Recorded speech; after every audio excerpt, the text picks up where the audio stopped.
আজকের ক্লাস তাহলে আমাদের ক্লাস নাম্বার কত হবে? সেকেন্ড ক্লাস, তাই তো? সেকেন্ড নাম্বার ক্লাসে টেন্স টাইম অ্যান্ড টেন্সের সেকেন্ড নাম্বার ক্লাসে আজকে আমরা শিখব most important rules of present indefinite tense. Class number 1-এ আমরা শিখে গেছি what is present indefinite tense এবং টাইম অ্যান্ড টেন্সের সম্পর্কে যে একটা কী রিলেশন রয়েছে সেটাও শিখে গেছি। অ্যাকচুয়ালি বলতে পারি পুরো কনসেপচুয়ালি ক্লাস আমাদের হয়ে গেছে। ওকে, এবার মেন যে ক্লাসটা আসছে সেটা হচ্ছে যে প্রেজেন্ট ইনডেফিনিট টেন্সের মোস্ট ইম্পর্ট্যান্ট যে রুলসগুলো আমরা কাজে লাগাবো কোনো রাইটিংয়ের ক্ষেত্রে, কোনো কোশ্চেন থেকে যখন আনসার লিখবো সেখানে আমাদের কাজে লাগবে। আর ওয়ান দেওয়ার আগে আমি এখানে কতগুলো সেন্টেন্সেস দিয়েছি, এই সেন্টেন্সগুলো আগে আমরা বুঝে নিই, তারপরে রুলসটা আমি ডিসকাশন করছি। তাহলে ফার্স্ট সেন্টেন্স যদি আমি দেখি কী রয়েছে, Mukesh goes to bed at 10 PM। এখানে ভার্ব কোনটা রয়েছে? What is verb in this sentence? Goes. Yes, তো গোজ ভার্বটা V1 অর V5 কী রয়েছে? V5 রয়েছে। ইয়েস, গোজটা হচ্ছে V5. That's why this sentence is present indefinite tense, or you can say this is an example of present indefinite tense. এটা তো simple একটা স্ট্রাকচারটার মাধ্যমে বুঝলাম, ঠিক আছে? তাছাড়াও আমি যদি লজিক্যালি বুঝতে চাই যে এটা প্রেজেন্ট ইনডেফিনিট টেন্স কেন হচ্ছে, Mukesh goes to bed at 10 PM, মানে অ্যাকচুয়ালি কী বোঝাতে চাইছে এটা যে এই জন্য ইনডেফিনিট টেন্স হচ্ছে? কী হবে? ইয়েস, হ্যাবিট একটা বোঝাতে চাইছে না, একটা অভ্যাস বোঝাতে চাইছে যে হ্যাঁ সে 10টা যখন রাত বাজে আর কি, জাস্ট তার একটা রেগুলার একটা অ্যাক্টিভিটি বলা যায় বা তার একটা অভ্যাস যে যখন 10টা বাজে সে বেডে যায়, অর্থাৎ ঘুমোতে যায়। এটা একটা জাস্ট হ্যাবিট। আমি এর আগেই বলে দিয়েছিলাম আগের ক্লাসে যে প্রেজেন্ট ইনডেফিনিট টেন্স মানেই হচ্ছে কোনো একটা হ্যাবিটকে সেন্স দেবে, কোনো একটা অভ্যাসের মতো একটা সেন্স দেবে। ওকে, তাহলে এটা বোঝা গেল যে অভ্যাস বোঝাচ্ছে। আচ্ছা, সেকেন্ড সেন্টেন্স কি আছে? He always tells the truth. এর মানেটা কি বেঙ্গলি মিনিংটা? He always tells the truth. It means হ্যাঁ, সে সব সময় বা সর্বদাই সত্যি কথা বলে। তাহলে এখানে একটা আমরা দেখতে পাচ্ছি অ্যাডভার্ব, যেটা হচ্ছে অলওয়েজ। অলওয়েজ ওয়ার্ডটার দ্বারা কিন্তু এটাকে কী শো করছে? একটা হ্যাবিট, যে সে সব সময় সত্যি কথা বলে। তার মানে কি, তার একটা অভ্যাস যে হ্যাঁ সে যখনই কথা বলে প্রায় সব সময় সে সত্যি কথাটাই বলে। তাহলে এটা কোন ক্যাটাগরির মধ্যে পড়ছে যদি আমি রুলসটা বলি? যদি কোনো হ্যাবিচুয়াল অ্যাকশন যদি বোঝাই তাহলে কি হয়? Present indefinite. Okay, next sentence কি আছে? I apply shampoo once a week. এটার বেঙ্গলি মিনিংটা কী হবে? যে আমি সপ্তাহে একবার শ্যাম্পু ব্যবহার করি বা শ্যাম্পু লাগাই আর কি, সপ্তাহে একবার। তো এই সেন্টেন্সের মাধ্যমে কি বোঝাতে চাইছে যে এটা হ্যাবিটের মতো কি সেন্স দিচ্ছে একটা?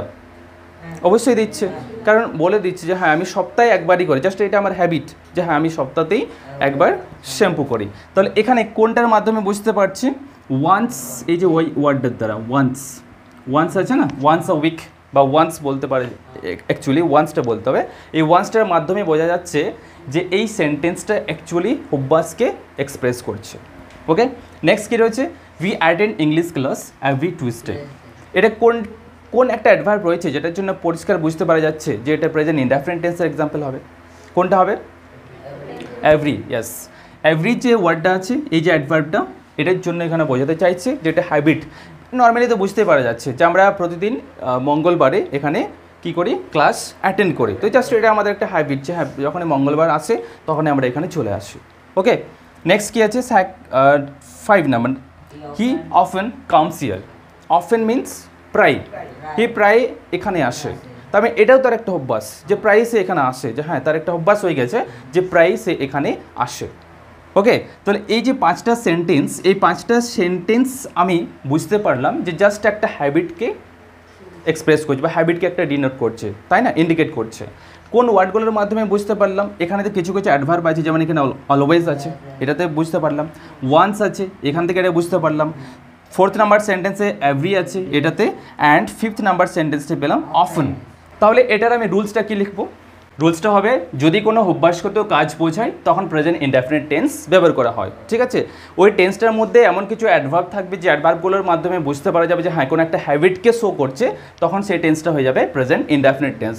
রুল নাম্বার 1 তাহলে ক্লিয়ার হয়ে গেছে। ওকে, এখানে আমাদের একটা জিনিস জানতে হবে যে ওই অ্যাডভার্বসগুলো কোনগুলো, যে অ্যাডভার্বসগুলো সেন্টেন্সের মধ্যে থাকলে বুঝতে পারবো যে এটা প্রেজেন্ট ইনডেফিনিট টেন্স। লিখে দিচ্ছি, নোট করে নিন একটু।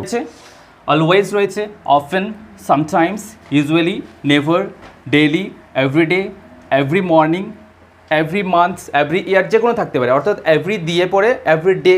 ওকে, every month, every week, every year, তারপর কিছু once a week, once a day, once a month, অর্থাৎ এখানে ওয়ান্স যদি থাকে তাহলে সেটা জানবো কমপ্লিটলি যে সেই সেন্টেন্সটা প্রেজেন্ট ইনডেফিনিট টেন্সের মধ্যে পড়বে।